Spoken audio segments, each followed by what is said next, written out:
FIM FM. Pays de cocagne. Déterminés à s'arracher de l'emprise d'un quotidien sans grande perspective, à leurs risques et périls, ils vont à la quête du Graal en optant pour le saut dans l'inconnu. Drames humains et déchirures sociétales dues à l'immigration irrégulière, c'est dans Pays de cocagne. Cabinet Fofana.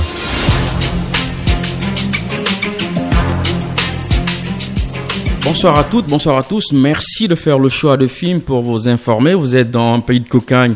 Ce vendredi, des milliers d'Africains aux portes de l'Europe. Ils sont des Guinéens, des Ivoiriens et d'autres nationalités qui bousculent les frontières européennes à partir de la Méditerranée centrale ou occidentale. Nous parlerons suffisamment de cette actualité, de cette crise migratoire qui fait jaser beaucoup de gens, des politiques en Europe, un peu partout. Les médias s'y intéressent incessamment et de manière suffisante. Nous parlerons aussi des dépouilles de Guinéens incinérés, malgré donc leur population, plutôt leur famille, et cela se passe en Allemagne. Nous parlerons effectivement de la façon dont les médias traitent cette actu migratoire aux portes de l'Europe. Ça sera donc essentiellement axé sur la crise dans le Méditerranée. Et pour en parler, nous aurons Saïkou Diallo, qui est politologue et qu'on aura depuis la France, et puis nous aurons aussi Aïssatou Chérif Baldé, qui est présidente et fondatrice de l'ONG Hambourgeoise, Guinée Solidaire Organisation. Elle est journaliste et politologue à Hambourg. On va donc parler essentiellement ce soir de la crise migratoire aux portes d'Europe. Vous êtes donc dans Pays de cocagne. Merci du choix. FIM FM. Pays de cocagne. Cabinet Fofana. Lampedusa, on en parle encore depuis 2 semaines maintenant, et l'actualité migratoire est essentiellement dominée par ce qu'il se passe dans cette partie de l'Europe. Nous allons décrypter donc cette actualité en faisant cap sur les pays d'origine de ces migrants-là. Nous savons qu'ils sont ivoiriens, guinéens. D'ailleurs, la Guinée occupe la tête de peloton avec près de 12 000 personnes qui attendent donc aux ports de l'Europe à partir de la Méditerranée occidentale et centrale. Nous allons aussi scruter de près l'âge et le sexe de ces migrants-là, ou plutôt de ces candidats à l'entrée de l'Europe. Nous allons voir aussi quel est le profil des migrants débarqués en Italie. Et puis nous verrons aussi plus exactement ces jeunes qui sont d'origine subsaharienne. On en discutera largement. On verra aussi c'est quoi les réactions des politiques. On sait déjà que ça fait parler beaucoup, notamment en France. Ça divise les acteurs politiques. Nous verrons effectivement plus en détail aussi comment près de 2/3 des Français, un sondage qui a été donc tenu par Elab au compte de BFM, ce sondage qui nous apprend que près de 2/3 des Français sont contre l'accueil des migrants sur le territoire. Pour en parler, on va avoir donc Aïssatou Chérif Baldé. Bonsoir Aïssatou. Bonsoir cabinet, comment tu vas? Je vais très bien, merci. Alors on a suivi l'actualité migratoire dominée cette semaine et la semaine d'avant par ces milliers de jeunes Africains qui tentent d'entrer par l'Europe. Comment vous réagissez de manière générale d'entrer à cette actualité, vous qui êtes très à cheval et très impliqué dans, l'assistance aux migrants qui arrivent principalement en Allemagne? D'accord, merci d'abord de nous avoir donné franchement l'opportunité de parler de ce sujet si brûlant. D'abord, notre réaction en tant qu'ONG, nous sommes indignés à la fois aussi et dégoûtés, parce que pour nous, il s'agit là d'une hypocrisie totale de la part des pays occidentaux concernés, parce que rappelez-vous bien, l'Allemagne où je vis a accueilli à bras ouverts il y a quelques années les Syriens, à peu près plus d'1 million de Syriens sont entrés dans ce pays, et c'est la même chose aussi avec les Ukrainiens qui ont fui la guerre. L'Europe seulement a accueilli à peu près 8 millions d'Ukrainiens, c'est-à-dire qui ont fui la guerre. Maintenant, naturellement, quand on voit, c'est-à-dire ce qui est plus encore sidérant, c'est la manière dont on traite, c'est-à-dire cette question de l'immigration dans les médias mainstream occidentaux, que ce soit en France, que ce soit en Allemagne, pratiquement partout. C'est-à-dire, ça ressort une sorte de haine vis-à-vis de l'Africain, vis-à-vis des jeunes immigrés africains, et le plus souvent c'est sans fondement, parce que malheureusement, vous savez, l'Europe d'aujourd'hui, c'est aussi l'Europe de l'extrême droite, et qui par la plupart de ces grands pays souffre effectivement du fait que les partis politiques n'arrivent pas, je veux dire, les grands partis politiques ont manqué ne jouent plus leur rôle, ils ont un problème, c'est-à-dire de se faire entendre parce que ils n'ont pas une option programmatique qui est claire pour les peuples d'Europe, surtout je prends l'exemple sur l'Allemagne. Oui. Donc le SPD, qui fut un très grand parti, a du mal aujourd'hui à contenir, disons, la colère du peuple par rapport à la crise économique liée naturellement à la guerre en Ukraine. Et donc, dans un pays comme ça, l'immigration naturellement des Africains, venir comme ça, et vous imaginez, on parle que de 7000 personnes, c'est comme si pratiquement on te parle d'1 million de personnes qui débarquent. Personne ne s'intéresse aux causes de l'immigration, de cette immigration mortelle. Pourquoi ces jeunes gens-là fuient l'Afrique pour venir en Europe où ils croient trouver pratiquement peut-être un paradis, et pourtant, à bien regarder, nous qui sommes sur le terrain en tant qu'ONG, tel n'est pas le cas malheureusement. L'Europe, pour beaucoup parmi nous, c'est une déception, c'est une désillusion. Ouais. Donc voilà comment je retrouve cela.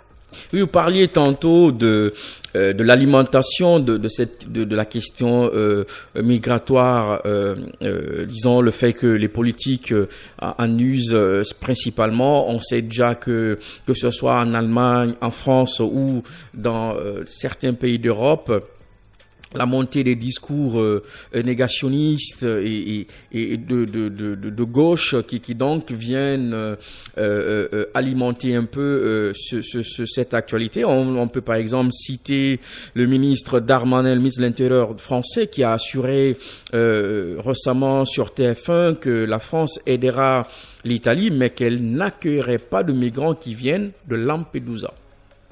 Est-ce que pour vous, c'est aussi une manière d'alimenter ces discours officiels politiques et de donner donc de l'aubaine à tous ces acteurs politiques qui sont en panne de programmes de société, qui surfent suffisamment sur cette crise migratoire? Oui, bien sûr. Vous savez, la France, de toutes les façons, est connue pour ça. Quand vous regardez qui connaît l'histoire de la France, surtout ces dernières années, quand on regarde la campagne présidentielle ou encore c'est-à-dire tout ce qui a à voir en tout cas avec la politique de la France, c'est lié plutôt à l'immigration. C'est-à-dire, on parle de l'immigration en France comme si c'était une sorte de péril, une sorte de gêne. Donc, on criminalise carrément, les immigrés, surtout africains. Et alors là, c'est-à-dire personne, malgré qu'ils savent pertinemment, les causes en fait de cette immigration mortelle-là, c'est aussi la destruction de la Libye par la France, c'est une réalité. Et aujourd'hui, c'est-à-dire toute cette zone sahélienne déstabilisée aujourd'hui, confrontée à une crise sécuritaire, confrontée pratiquement au djihadisme, au terrorisme et tout cela, malgré la présence de l'État français dans cette région pendant des années, ils n'ont pas pu quand même contenir le djihadisme, et c'est d'ailleurs très difficile de contenir les djihadistes et tout cela. Donc, pratiquement, c'est les conséquences directes et indirectes de la destruction de l'État libyen qui est devenu aujourd'hui un État carrément émietté. Donc, mais ça, personne n'en parle. Vous savez, en plaçant des arguments que moi je qualifie fallacieux pour essayer juste peut-être d'aller pêcher dans l'électorat de l'extrême droite, je trouve ça dommage, je trouve ça insupportable pour un pays comme la France qui se dit être le pays des droits de l'homme. Parce que, vous savez, de toutes les façons, il y a de ces sorties, je l'ai toujours dit aussi dans mes écrits, il y a de ces sorties que les médias français se permettent, sur les Africains. L'Allemagne, par exemple, compte tenu de son histoire, ne peut pas se le permettre parce que je vous le dis ici, c'est très difficile pour les partis d'extrême droite d'avoir accès aux médias allemands, de parler comme on parle librement en France, alors qu'en fait, quand on regarde, on compare l'histoire des deux pays, l'un est qualifié, la France, je veux dire, est qualifiée de pays des droits de l'homme, l'Allemagne est qualifiée comme étant, à cause de son histoire nazie, comme étant pratiquement un pays africain, un pays par essence raciste, mais l'Allemagne, contrairement à appris de son histoire, on voit aujourd'hui, c'est-à-dire les médias, moi-même je viens de ce milieu-là, je suis dans ce milieu ici, je travaille avec des politiciens en Allemagne, mais c'est pas facile comme ça qu'on s'assoit à la télévision comme le fait BFM TV ou encore LCI en France, on parle matin, midi et soir, on tient des discours haineux vis-à-vis des Africains, vis-à-vis des immigrés, et tu ne verras pas ça ici. Et pendant la campagne, le plus souvent, en Allemagne, tout est consacré pratiquement sur l'économie, pas en tout cas sur la question migratoire. Donc c'est pourquoi ça ne m'étonne pas. C'est vrai que l'Allemagne aussi a dit ils vont fermer leurs frontières, c'est clair. Mais quand on compare le nombre d'immigrés que l'Allemagne a pris et que l'Allemagne continue à prendre, c'est quand vous regardez les statistiques, l'Allemagne prend beaucoup d'immigrés comparativement à la France. C'est ça aussi la réalité. Et là, actuellement, ils sont très acculés compte tenu de la montée en puissance de l'extrême droite du nom de AfD, qui prend, comment ça s'appelle, dans les sondages, ils occupent actuellement, je crois, la 2e place, et ça inquiète, comment ça s'appelle, le gouvernement actuel, qui est composé des Verts, des libéraux-démocrates et puis des sociaux-démocrates, ça les inquiète, ça fait que, voilà, ils essaient quand même de surfer aussi sur, comment ça s'appelle, sur la position de l'extrême droite pour pouvoir se repositionner. Sauf que, à l'état actuel des choses, ça va pas les arranger. Donc voilà, et c'est comme ça je vois les choses. Mais je trouve encore une fois, pour l'Europe en tout cas, qui est responsable directement et indirectement aussi de la situation du chaos qui s'est installé dans beaucoup de pays africains, qu'ils réagissent comme ça. Pour moi, mon indignation est de trop, et pour moi c'est incompréhensible. Parce que ce que je voulais ajouter, avant de vous laisser poser vos questions, ce que je voulais rajouter, vous savez, l'Europe se dit toujours, c'est-à-dire elle se dit que, disons, comment ça s'appelle, cette envie de vouloir se déplacer, aller d'un point A à un point Z, c'est-à-dire ça, c'est seulement l'Européen qui a ce droit-là. Donc l'Africain en tant que tel ou les autres peuples de ce monde qui l'a pourtant oppressé depuis plus de 500 ans, ça dit ces gens-là, je parle ici des Africains, n'ont pas le droit de se mouvoir d'un point A à un point Z. Donc on nous impose, c'est-à-dire une politique restrictive par rapport non seulement à l'immigration, c'est-à-dire par rapport à la problématique des visas. Les gens ont du mal à venir en Europe, mais les Européens n'ont pas du mal à aller en Afrique et partout dans le monde. Vous voyez, ça dit, ces injustices-là, ces inégalités-là, alors que quand tu regardes au fond, ils sont très impliqués dans la gestion de nos États. C'est que ça normalement, ça devrait pas se passer comme ça. Alors, est-ce qu'il faudra aussi pas voir dans les causes et dans les raisons le fait que pour la plupart de ces jeunes qui tentent l'aventure, ils viennent de pays africains où il est plutôt de la responsabilité des dirigeants de ces pays-là de construire des politiques publiques. Moi j'ai sous les yeux ici par exemple une partition du discours de Faustin Archange Touadéra, le président de la République centrafricaine, qui a dit à la tribune des Nations Unies: cette escalade de la crise des migrants est l'une des conséquences effroyables des pillages des ressources naturelles des pays rendus pauvres par l'esclavage et l'impérialisme occidental. Est-ce que ce discours quasiment qui remet en cause l'esclavage, on ressasse encore l'impérialisme occidental, est-ce que ce type de discours n'est pas ringard? Est-ce qu'il ne cache pas plutôt une responsabilité première des États africains, dont les chefs d'État et les gouvernements, qui doivent plutôt travailler à la mise en place d'actions publiques, de politiques publiques qui évitent donc à ce que ces jeunes partent pratiquement quémander l'asile et le mieux-être aux portes de l'Europe. Oui, d'accord. Vous savez, bon, je vais pas qualifier de tel discours de ringard. Je m'explique. Vous savez, je vais revenir tout de suite sur la responsabilité engagée des États africains. Ce que je reproche le plus souvent à de tels chefs d'État, c'est cette façon de vouloir rendre les autres responsables de leur irrationalité et de leur turpitude. Parce que, en gros, après plus de 6 décennies d'indépendance, il revient aux États africains de repenser leur façon de faire la politique, leur façon de gérer leurs États. Et ça, bon, c'est clair. Mais le plus souvent, vous savez, quand ils n'ont pas de solution aux problèmes posés, parce que l'élite africaine, malheureusement, elle est ambivalente, elle est ambiguë, elle attend dans la jouissance le plus souvent la vie de l'extérieur. Et quand on fait face à une telle élite, que peut-on attendre pratiquement de telles personnes si ce n'est pas de faire recours à des discours pareils, naturellement rendre l'impérialisme, l'esclavage, et le colonialisme et le néocolonialisme responsables du retard de l'Afrique et puis de l'immigration mortelle. Certes, il y a un lien, il y a une corrélation entre l'immigration pratiquement et tous ces facteurs-là qu'on vient de citer. Pourquoi? Parce que vous savez, aujourd'hui, malheureusement, plus tu parles de l'impérialisme, plus on te taxe d'être peut-être nationaliste, ainsi de suite. Et pourtant, je vous rappelle, l'Allemagne où je vis, où il y a eu l'Holocauste.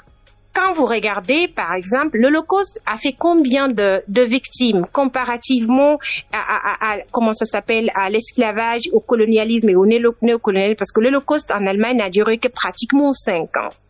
Mais est-ce que tu peux oser dire à un juif que voilà, que l'Holocauste c'est du passé? Tu ne peux pas le dire. Parce que ça peut pas être du passé, du moment où, en fait, pour parler du futur, il faut se référer du passé pour construire le futur et le présent. Donc, ce n'est pas possible, en fait. On l'enseigne tous les jours à l'école. Non, c'est-à-dire à tous les niveaux, on enseigne, c'est-à-dire le national-socialisme et tout ça, je veux dire le régime hitlérien. On enseigne pratiquement l'Holocauste. C'est-à-dire à tous les niveaux, quand tu parles, les édifices sont présents en Allemagne. C'est pour vous dire que vouloir dire aussi que, parce qu'on parle de l'impérialisme comme étant la cause, effectivement, de l'immigration, comment ça s'appelle, mortelle, c'est un discours ringard. Je me dis, c'est poser mal le problème, c'est faire un diagnostic pratiquement déplacé. Parce que les deux sont liés. Ils sont liés en ce sens que, non seulement on a d'une part une élite qui est irresponsable, qui refuse de faire le vrai diagnostic pour essayer de s'atteler sur les causes, en fait, qui fait que nos enfants quittent l'Afrique, alors que quand vous regardez un pays comme la Guinée, on a tout chez nous dans l'univers guinéen, pour quand même faire avancer ce pays, pour empêcher que les jeunes gens immigrent de cette façon-là. Oui, mais est-ce qu'on va continuer, mais Madame Baldé plutôt, est-ce qu'on va continuer à ressasser l'esclavage, l'impérialisme au XXIe siècle? Pendant ce temps, on réclame on dit que le continent est grand, il est plus responsable, qu'on est aujourd'hui à même de construire notre avenir. Vous ne trouvez pas que continuer à ressasser l'esclavage, l'impérialisme, que cela ne tient plus? Que ces arguments ne tiennent plus la route. Mais c'est ce que je vous dis, là, c'est ce que j'ai essayé de mentionner tout à l'heure. J'ai dit, en fait, il faut essayer de voir ce problème, c'est-à-dire, le discours de l'actuel président centrafricain au niveau comme à deux volets. Parce que vous savez, aujourd'hui, compte tenu de la situation, comment ça s'appelle, diplomatique très tendue de quelques États africains avec la France, parler de l'impérialisme aujourd'hui, pour certains Africains, c'est comme pratiquement comment ça devient un problème. Vous voyez. Alors, comme je le disais tantôt, c'est pas parce que ce monsieur, il dit cela, l'actuel président centrafricain, ça signifie effectivement qu'il a quelque part raison. Mais ce que je veux dire, il y a naturellement une nette corrélation entre l'impérialisme, c'est-à-dire entre pratiquement l'esclavage et le colonialisme, le néocolonialisme et puis l'immigration mortelle. Pourquoi? Parce que vous savez, je suis politologue, donc on va essayer de parler un tout petit peu de la manière dont les États africains sont structurés après l'indépendance. Il faut reconnaître que quand vous regardez en tant que politologue ce qui se passe en Afrique depuis les indépendances, d'abord pour commencer, on n'a pas eu, des États stables. On n'a pas eu pratiquement, c'est-à-dire là, le processus des nations n'a pas abouti. Parce que le plus souvent, les chefs d'État qu'on a eus, c'est des chefs d'État qui ont d'abord opté pour les partis uniques, croyant qu'en optant pour les partis uniques, là, on va pouvoir à stabiliser les nations parce qu'on a hérité des frontières arbitraires. Et lorsqu'on hérite des frontières arbitraires, ça fait quoi? Dans un pays comme la Guinée, qui est composé de plusieurs composantes ethniques, ça crée naturellement des problèmes parce que depuis l'indépendance de la Guinée, quand vous regardez comment ça s'appelle, l'élite qui est là, le fondement même, c'est-à-dire le fondement même de sa mode de gouvernement, c'est quoi? C'est l'exclusion, le néopatrimonialisme et puis en même temps, l'ethnicité. Et dans un pays comme la Guinée où c'est comme ça, c'est que ça conduit carrément à l'instabilité politique. Et donc voilà. Alors, ce que je veux dire, c'est-à-dire cette situation-là, c'est un héritage, qu'on le veuille ou pas, du colonialisme. Parce qu'en fait, on a mis des peuples ensemble qui vivaient sur un territoire, mais qui n'étaient pas forcément appelés à vivre ensemble. Et ça, tout politologue, tout africaniste va vous dire la même chose. Donc, c'est-à-dire, on ne peut pas nier les conséquences du colonialisme, de l'esclavage et tout comme du néocolonialisme sur la politique africaine, sur les États africains. Maintenant, ce qu'il y a lieu de faire, comme l'a fait déjà beaucoup d'autres États en Afrique, je prends ici le cas du Rwanda, de Paul Kagame, même si on peut aussi discuter sur sa façon de gérer le pays de façon aussi d'une main de fer, mais quand vous regardez sa politique qu'il a menée depuis qu'il est venu au pouvoir en tout cas, et c'est une politique qui porte ses fruits parce que ça fait qu'aujourd'hui, les Rwandais ont de quoi manger. Les Rwandais n'ont pas besoin d'aller, c'est-à-dire d'immigrer, c'est-à-dire de façon mortelle, en tout cas pour venir en Europe. Vous comprenez un tout petit peu. Donc, mais c'est ce qui nous manque, nous, surtout les pays francophones d'Afrique, parce que quand vous prenez un pays comme le Nigeria, il y a de cela quelques années, le Nigeria n'était pas à ce niveau. Mais aujourd'hui, c'est la plus grande puissance économique de l'Afrique. Et l'Éthiopie, pareil. Mais sauf que nous, dans les pays francophones, on n'arrive pas à faire le bon diagnostic pour essayer de trouver des solutions appropriées aux problèmes qu'on a. Parce qu'on le déplace le plus souvent, on a une élite qui est antidémocratique, je parle ici de la Guinée, qui refuse carrément que le processus de démocratisation enclenché depuis les années 90, c'est-à-dire ce processus n'aboutit pas. Vous voyez ce que je veux dire? Parfait. Alors, Madame Baldé, on va marquer une pause et derrière, vous allez rester en repérage. Nous allons parler essentiellement aussi de ces migrants, plutôt de ces Guinéens incinérés en Allemagne. On va marquer une petite pause, le temps de faire passer quelques spots publicitaires et les infos. Nous vous reviendrons dans sous peu. FIM FM, pays de cocagne. Cabinet Fofana. FIM FM, pays de cocagne, le chemin de croix. De retour dans cette émission, nous parlions tantôt de ces milliers d'Africains qui attendent aux portes de l'Europe. Ils sont près de 7000, plus de 7000 qui attendent. La Guinée fait partie des pays pourvoyeurs donc de migrants. On est autour de participation de près de 12 000 à la même enseigne que la Côte d'Ivoire. Alors, on revient avec Madame Baldé. Rebonsoir Madame Baldé. Oui, bonsoir cabinet, comment vous allez? Bien, merci. Alors, il y a aussi cette actualité, on a été interpellé là-dessus, des dépouilles de Guinéens qui sont incinérés malgré leurs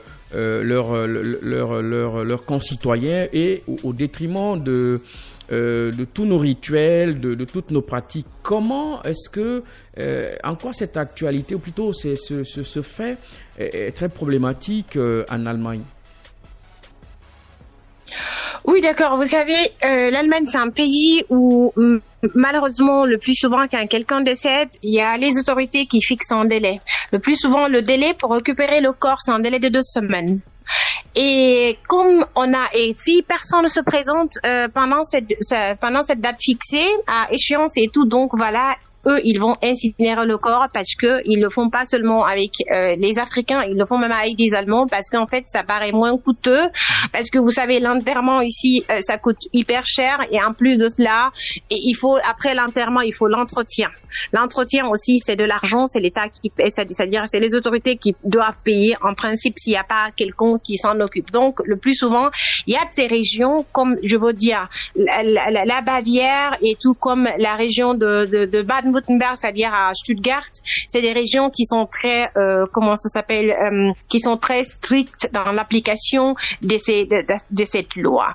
Et l'année dernière, par exemple, il y a un compatriote à nous, un jeune de Courza, qui était décédé, et là on l'a appris. Heureusement, il restait juste 3 jours, et donc les autorités nous ont créé toutes sortes de problèmes pour récupérer ce corps. Il a fallu qu'on fasse intervenir un avocat et puis quelques députés pour récupérer le corps, parce qu'ils avaient déjà décidé pratiquement de l'incinérer. Vous voyez, et c'était difficile, mais heureusement qu'on a pu récupérer son corps. Donc voilà ce qui concerne les autorités, le problème qu'il y a. Et maintenant, vous savez, il y a beaucoup de jeunes Guinéens qui arrivent ici. Il y a l'Allemagne est hyper grand, et malheureusement, il y a de ces régions où il y a très peu de Guinéens. Il y a très peu de Guinéens, c'est-à-dire que, comme par exemple, quand je prends la Bavière et tout cela, et il y a même pas de structure associative de Guinéens là-bas pour dire que voilà, les gens peuvent se retrouver, quand il y a quelque chose qui se passe, ils sont au courant, ils sont informés. C'est pareil aussi pour la région de Baden-Württemberg, c'est clair qu'il y a des structures là-bas, mais le plus souvent, ils sont pas, c'est-à-dire, les gens ne sont pas assez actifs, il n'y a pas assez de Guinéens qui adhèrent à ces structures-là, comme c'est le cas dans la région de la Rhénanie-Westphalie. Là-bas, il y a assez d'associations, toutes les associations guinéennes qui sont ici sont beaucoup plus concentrées là-bas, parce que nous avons, vous savez, à peu près 17 000 Guinéens qui vivent en Allemagne, mais la grande majorité, je dirais 80%, en tout cas 70% sont dans cette région-là. Donc, le plus souvent, ce problème-là ne se pose pas, même si de par le passé, on a eu aussi des cas d'incinération dans cette région. Maintenant, qu'est-ce qui fait aussi que ça ne marche pas le plus souvent? Parce que vous savez, les Allemands, quand il y a un cas comme ça, ils regardent, ok, c'est un Guinéen, le plus souvent, ils contactent nos autorités. L'autorité, c'est qui? C'est la représentation diplomatique qui est là, c'est l'ambassade. On les contacte, et quand il n'y a pas de réaction, c'est clair, donc ils réagissent, donc il n'y a personne qui a réagi, il n'y a personne qui dit que voilà, on veut récupérer le corps, ou bien en tout cas, on veut qu'il soit inhumé ici. Selon les rites musulmans ou chrétiens, le plus souvent ça, ils procède tout de suite là à l'incinération, quoi. Donc voilà le problème qu'on a par rapport à ça. Mais alors, on peut bien comprendre que les corps soient incinérés si toutefois il y a pas de gens qui viennent réclamer ces corps. Mais sauf que on nous apprend qu'une ONG comme la vôtre, vous vous battez véritablement pour que cela s'arrête. Il y a aussi que un accord existe entre l'État guinéen et les autorités allemandes, et qui fait donc que ils sont obligés non seulement de rapatrier, mais ce qui fait que pratiquement il n'y a pas de mécanisme étatique mis en place pour rapatrier ces corps, pour qu'ils soient donc inhumés selon les pratiques de nos sociétés. Oui, vous savez, le grand problème qu'on a en tant qu'ONG dans ce pays, c'est pas, le plus souvent, c'est pas les autorités allemandes. Parce que vous savez, le cas de notre frère, on a un cas actuellement d'un frère, c'est la famille même qui nous a contactés. Oui. Ils nous ont demandé de les aider. Le corps a été incinéré l'année passée, au mois de mars. Et là aussi, on avait informé les autorités. Et tout cela, cette famille-là, c'est les autorités guinéennes ici, l'ambassade. Il n'y a pas eu réaction. Et donc, le jeune a été malheureusement incinéré. Et c'est le dernier de sa famille. C'est sa maman et sa sœur qui nous ont contactés. Donc voilà, et en plus, cette famille-là s'était déplacée, ils sont allés aussi rencontrer le ministère des AE qui leur a promis de clarifier cette situation et tout, parce que leur souci aujourd'hui, il a été incinéré, mais ils veulent savoir quand est-ce qu'il est décédé, dans quelles circonstances, pour qu'ils puissent au moins avoir une date, c'est-à-dire pour pouvoir lui faire des sacrifices, parce qu'ils ne peuvent pas, ils n'arrivent pas pour l'heure. Donc, nous sommes obligés, on a confié ce dossier-là à une avocate avec laquelle on travaille, parce que notre ONG a des avocats partout en Allemagne avec lesquels on travaille. Notre plus gros problème, c'est pas les autorités allemandes, parce que quand on essaie d'aller vers les autorités allemandes le plus souvent, on a les arguments qu'il faut pour essayer de leur dire, écoutez, tenez, ça peut pas marcher comme ça. Et récemment, il y a un autre frère, Amadou Lamara Nabari, qui est décédé aussi dans une région très raciste, c'est-à-dire les anciens États c'est-à-dire de DDR. Mais malgré les problèmes qu'il y a, on a pu quand même récupérer le corps et tout. Et puis le corps est arrivé à Conakry à nos frais. Comprenez un tout petit peu. Les gens ont contribué, on a payé à peu près 4 200 € pour ramener ce corps-là. Et le plus souvent, comme je le dis, malheureusement, c'est l'État guinéen, les autorités guinéennes qui nous posent problème. Parce que non seulement quand on découvre de cas pareils, ils veulent pas qu'on en parle, ils veulent pas qu'on essaye de leur faire comprendre que ça ne doit pas se passer comme ça. À défaut de réagir, ils peuvent nous informer en tant que structure ou bien informer d'autres structures avec lesquelles ils travaillent pour que de cas comme ça ne se passent pas. Et maintenant, si ça se passe, la seule chose qu'on leur demande en tant qu'autorité, en tant qu'État, en tant qu'ambassade, c'est de faire un mea culpa, de s'excuser, que d'aller pratiquement, d'opter pour un comportement, une attitude va-t-en-guerre vis-à-vis de notre structure.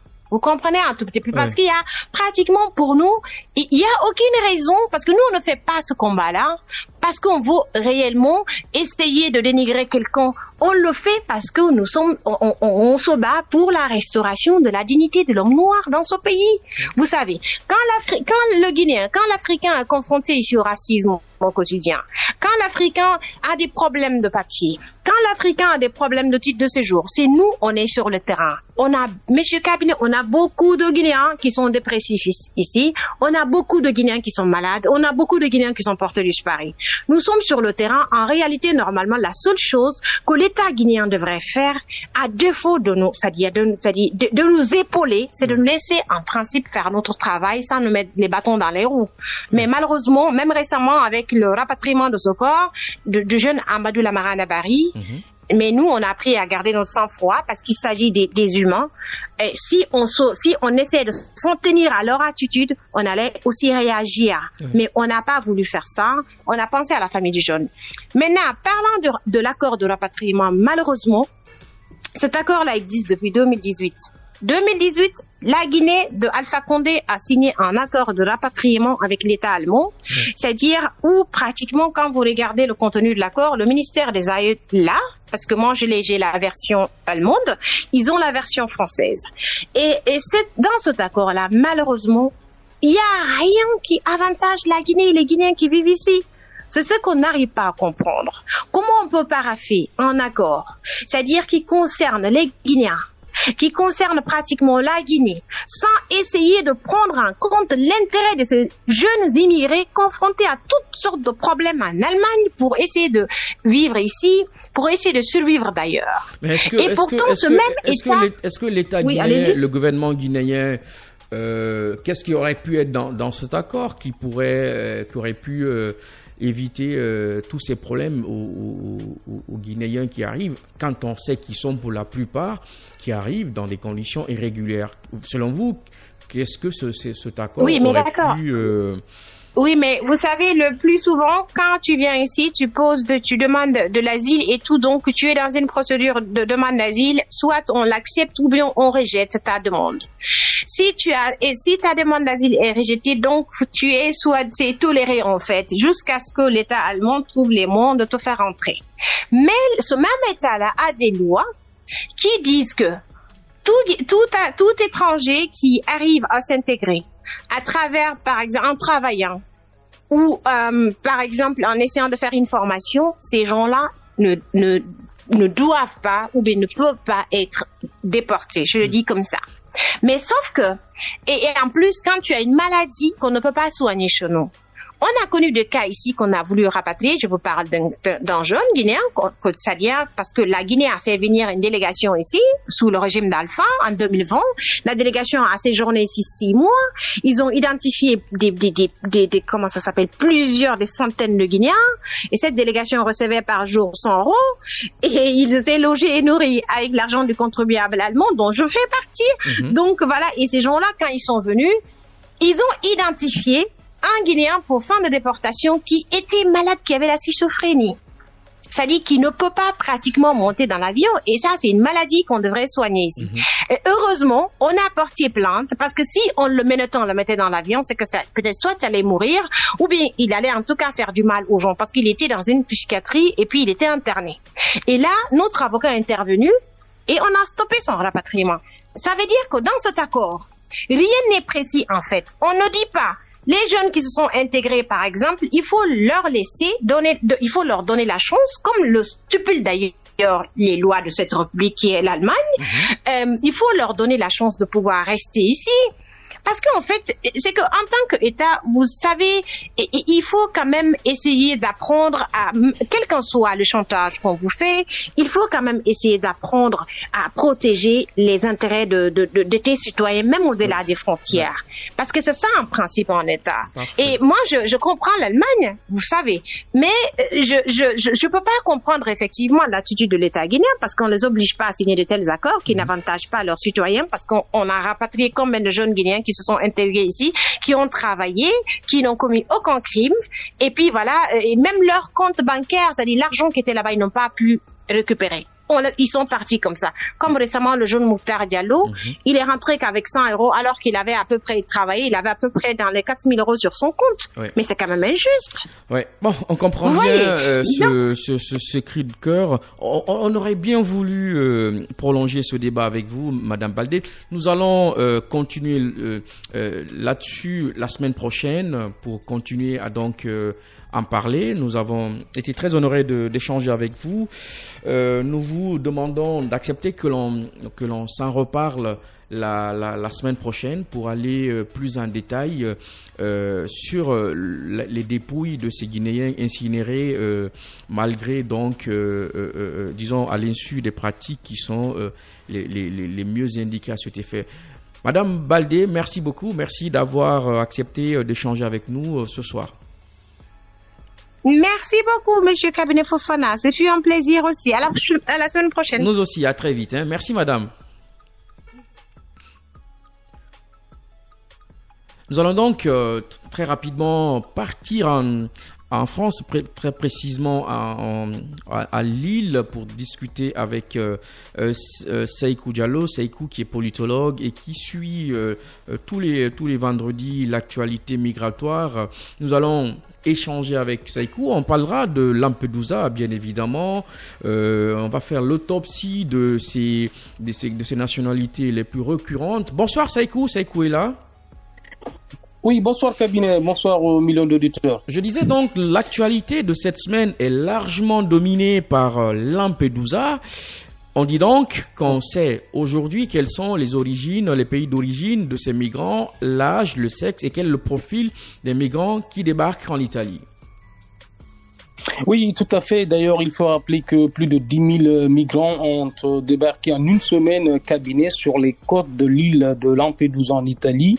Et d'ailleurs, selon les premières informations venues de Rome, la plupart d'entre eux sont des jeunes hommes qui viennent de pays dont les ressortissants bénéficient rarement du droit d'asile.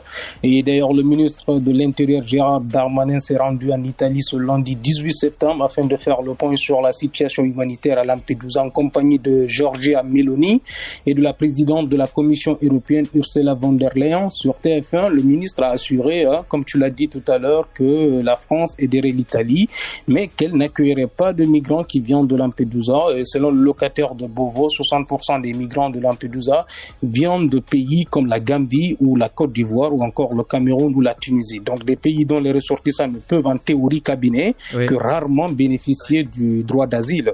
Gérald Darmanin d'ailleurs a ainsi précisé que la France n'accueillerait que les demandeurs persécutés dans leur pays ainsi que les réfugiés politiques. Il n'y a aucune raison qu'ils viennent, ils n'ont rien à faire en Europe, a-t-il affirmé concernant le reste des migrants.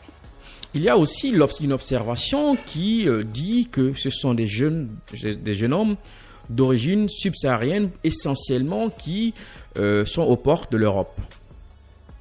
Oui, selon notre envoyé spécial en Italie, Régine Delfour, seule journaliste d'ailleurs de télévision française à avoir suivi un bateau effectuant la traversée ce lundi 18 septembre entre Lampedusa et Porto Empedocle en Sicile, l'essentiel des personnes avec qui elle a pu échanger plusieurs heures étaient de jeunes hommes. Oui. Parmi ces migrants, il y en a qui fuyaient les conflits armés, la persécution à raison de leur orientation sexuelle et d'autres pour des raisons économiques, explique-t-elle. Se trouvaient à bord 189 personnes, dont 10 femmes et 3 enfants enfants en bas âge de moins de 3 ans. La plupart d'entre eux étaient originaires d'Afrique subsaharienne, avec quelques Tunisiens, Marocains et Soudanais. Et donc ces derniers auraient tenté la traversée pour des raisons économiques ou personnelles. Et plus globalement, s'il n'existe pas de base de données publiques qui répertorie les profils et les origines individuelles de chaque migrant illégal qui débarque en Italie, et qu'il en est par ailleurs très difficile pour les associations sur place d'effectuer un recensement précis basé sur des informations déclaratives, mais qu'à cela ne tient cabinet, le ministère de l'Intérieur italien actualise régulièrement un registre qui répertorie les pays d'origine des migrants illégaux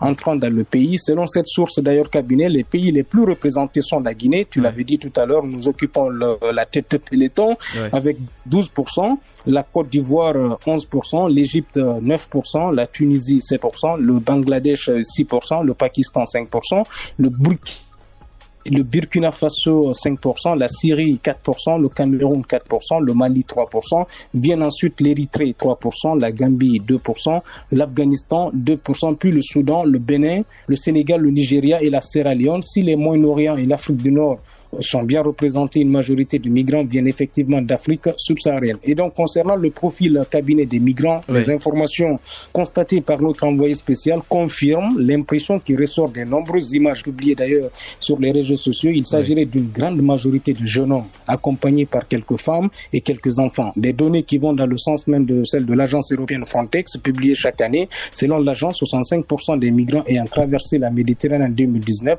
étaient des hommes adultes, pour 15% les femmes et 20% de mineurs, dont une écrasante majorité de jeunes garçons voyageant seuls. Donc je pense que sur cette statistique cabinet, quand même, il n'y a qu'à voir que notre pays, qui est quand même premier dans cette statistique, et vous avez des pays en guerre comme l'Afghanistan et qui n'a que 2%. Donc je pense que mais comment cela s'explique, Saïkou, que nous soyons plus pourvoyeurs de migrants que des pays en guerre comme l'Afghanistan ou la Syrie même? Oui, c'est paradoxal, cabinet, quand même. Au moment en traitant cette actualité, je me suis posé la même question. Je pense que, encore une fois, et on le disait tantôt, dans nos pays, il n'y a aucune politique publique, en fait, de lutte contre l'immigration irrégulière dans notre pays. Pendant ce temps, c'est vrai que nous sommes dans une transition et que nous ne sommes pas dans un régime normal. Mais il faut rappeler quand même que la plupart de ceux qui quittent notre pays, souvent ont des raisons plutôt économiques que de venir demander l'asile politique, comme ce fut le cas sous le régime d'Alpha Condé, où quand même il y avait une forte opposition en fait et qui était quand même malmenée par la mouvance. Mais là, en fait, aujourd'hui, je crois que le contexte a changé. C'est quand même très paradoxal de voir que notre pays occupe la première place devant des pays qui sont vraiment en guerre, comme l'Afghanistan, et qui n'a que 2% en fait dans cette statistique. Et parmi les discours qui sont les plus en vue, c'est notamment celui qui consiste à dire pas d'asile en Europe, mais des renvois non exécutés. Oui, tout à fait, parce que sur la base de ces éléments et notamment compte tenu des nationalités concernées, la plupart des migrants pourraient être déboutés de leur demande d'asile. Et toutefois, les demandes seront tout de même étudiées en effet par l'OFPRA. Vous savez, l'OFPRA, c'est l'Office français de protection des réfugiés et des apatrides. Et ils octroient l'asile aux personnes persécutées en raison de leur opinion politique, de leur race, de leur nationalité, de leur religion ou de leur appartenance à un groupe social. Donc, par exemple, être homosexuel, par exemple. Et ça, c'est conformément, comme tu le sais, cabinet, à la Convention de Genève que la France a ratifiée. Donc certains migrants arrivés à Lampedusa pourraient intégrer l'un de ces cas de figure si toutefois leur récit, en fait, leur demande rentre en fait dans cette convention de Genève que la France a ratifiée. Et puis il y a aussi que on suggère qu'il soit doublé les heures de vol après les arrivées massives à Lampedusa. Frontex renforce son soutien à l'Italie. Oui, tout à fait, parce que suite aux arrivées massives qui ont saturé le hotspot de l'île italienne de Lampedusa ces derniers jours, l'agence européenne Frontex a annoncé renforcer son soutien à l'Italie en survolant davantage les zones de départ, notamment au large des côtes tunisiennes. Frontex a déjà accepté de doubler le nombre d'heures de vol de ses avions qui surveillent la mer Méditerranée centrale et a proposé d'ailleurs des images satellites supplémentaires des principales zones de départ des migrants en provenance de Tunisie, a annoncé l'agence européenne de surveillance des frontières dans un communiqué.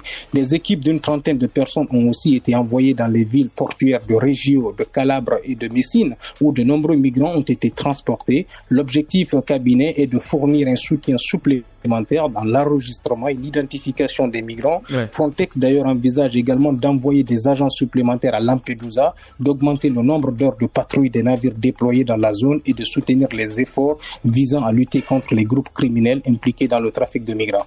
On aurait dû parler de cette étude ELAB menée au compte de BFM qui révèle que 65% des Français sont hostiles à l'accueil de migrants sur le territoire français, 63% sont favorables à l'accueil de réfugiés politiques. Saïkou, on n'a pas eu le temps de parler de tout ça. On remettra tout cela donc la semaine prochaine et on fera un débrief derrière. Merci d'avoir accepté. Saïkou, une information, juste une info. En fait, il faut rappeler qu'aujourd'hui, 22 septembre, Giorgio Napolitano, ancien président de la République italienne, est mort. Donc, venu du communisme, cet infatigable militant mort le 22 septembre à l'âge de 98 ans, a joué un rôle de premier plan dans la vie politique italienne, symbole de stabilité et de longévité politique. Il était resté 9 ans à la tête de l'État. Comme c'est l'Italie aujourd'hui qui est concernée par cette horde migratoire, en fait. Merci, Saïkou. On remettra tout ça la semaine prochaine. Merci à toi et très bonne fin de semaine à toi et à tout le monde du côté de l'Italie. Merci, Saïkou.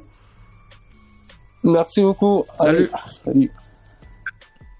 C'était donc Pays de Cocagne. On se reprend donc la semaine prochaine, s'il plaît à Dieu. Merci, bonne soirée à tous.